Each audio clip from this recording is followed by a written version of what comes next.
मसीह यीशु में आप सबको सलाम। उम्मीद करती हूँ आप सब ठीक ठाक और खुदावंद में मसरूर होंगे। क्या आप जानना चाहते हैं पैदाइश 6 बाब और उसकी दूसरी आयत में खुदा के बेटे किन को कहा गया है?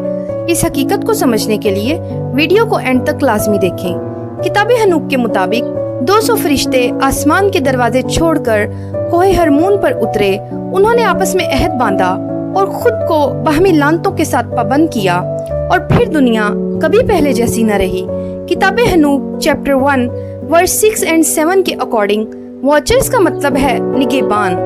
खुदा ने इनको इंसानों पर नजर रखने के लिए भेजा था, लेकिन वो बहक गए। हनूक नबी कहते हैं ये 200 फरिश्ते थे और इनके 10 सरदार थे। सबसे बड़े का नाम सिमियाजा था। इन्होंने कोहे हरमून पर मिलकर फैसला किया कि आओ हम जमीन की बेटियों में से अपने लिए बीवियां लें। जब ये जमीन पर उतरे तो इन्होंने इंसानों को वो इल्म दिया जो कभी नहीं देना चाहिए था। किताब हनूक चैप्टर 1 वर्स 3 to 8 के मुताबिक सिमियाजा ने जादू टूने सिखाए और मारूस ने जादू के तोड़ का इल्म दिया। बरकजाल ने इल्म नजूम सिखाया। कोकाबल ने बुर्जों का इल्म दिया। अजकील ने बादलों का इल्म और अराकील ने जमीन की अलामात का इल्म दिया। शमसील ने सूरज की अलामात और सारील ने चांद की गर्दिश का इल्म दिया। नतीजा ये निकला कि जमीन पर जुल्म, जादू, खून रेजी और बुत परस्ती बढ़ गई। इंसान और फरिश्तों के मिलाप से नेफलीम पैदा हो गए जो जाइंट थे और 3000 हाथ लंबे थे। वो इंसानों की तमाम खुराक खा गए और जब खाने को कुछ न बचा तो इंसानों को ही खाने लगे। जब खुदा ने ये देखा तो 4 मुकद्दस फरिश्तों को मुकर्रर किया जिनके नाम हैं मिकाइल, जिब्राइल, राफील और यूरियल। खुदा ने इनको हुक्म दिया कि इन वॉचर्स को जंजीरों में जकड़ दो और इन्हें अंधेरी गहराई में कैद कर दो।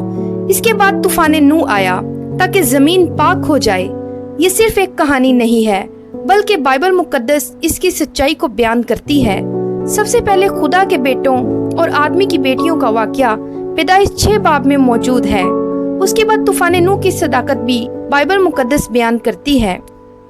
अब रहा इन फरिश्तों की कैद का सबूत, तो वो भी बाइबल मुकद्दस के अंदर ही मौजूद है। मुलाहिजा कीजिए 2 पतरस चैप्टर 2 वर्स 4।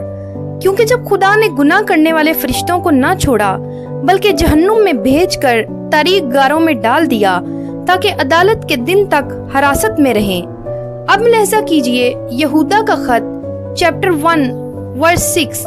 और जिन फरिश्तों ने अपनी हुकूमत को कायम न रखा बल्कि अपने खास मुकाम को छोड़ दिया, उनको उसने दायमी कैद में तारीकी के अंदर रोजे अजीम की अदालत तक रखा है।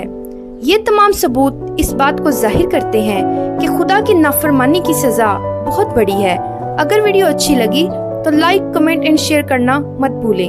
अगली वीडियो में हम देखेंगे ये वॉचर्स आखिर कहाँ कैद हैं।